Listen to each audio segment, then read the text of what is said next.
Majora's Mask remains one of the most fascinating and bewildering games I've ever had the pleasure of experiencing. For all its strangeness and shirking of Zelda convention, many of the game's design decisions still echo long-standing traditions about how people attempted to understand the world. Today, we're going to talk about giants, elements, and the four directions, how they all connect, and ultimately help us better understand Termina.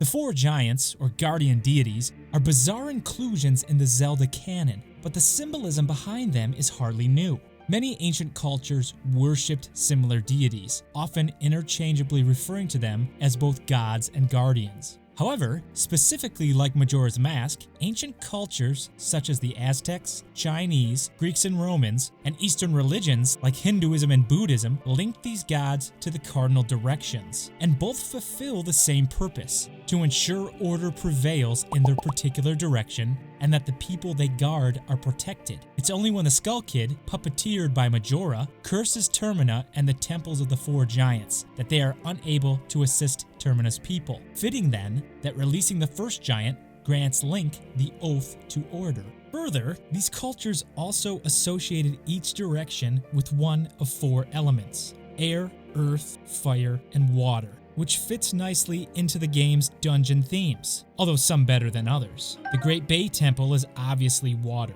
Woodfall Temple is air, based on Deku Link's flying ability, as well as the Deku's, Korok's, and Forest Temple's traditional association with wind. Snowhead is interesting in that it is, well, snow-covered, but also home to the Gorons, the race in Zelda most often coupled with fire. And Stone Temple Tower, both in a canyon and stone in its very name, houses skeletons, graves, and tombs, all buried under earth. There is also a fifth element that in many traditions is held in higher regard than the four I just mentioned: spirit, which obviously doesn't have a direction. This is symbolized literally by Link's ascension into the moon, and metaphorically by the tree in the idyllic field. Another seemingly bizarre inclusion that reflects the Buddha's enlightenment under a tree, further reinforced as a spiritual plane when Link receives the fierce deity mask. Here his physical self merges with a spiritual being, a fierce deity, to overcome his final challenge. Now, one may look at a compass rose and the face of a clock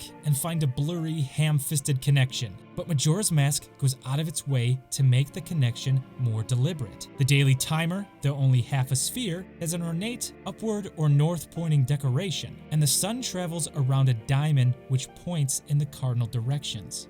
Additionally, Clocktown's tower at the center of all this rotates like a clock while also depicting the four directions. All of this reinforces how tightly Clocktown is bound to its directional deities, how tightly the four giants and their temples are bound to Termina, and how it's all deeply bound to a world slowly running out of time.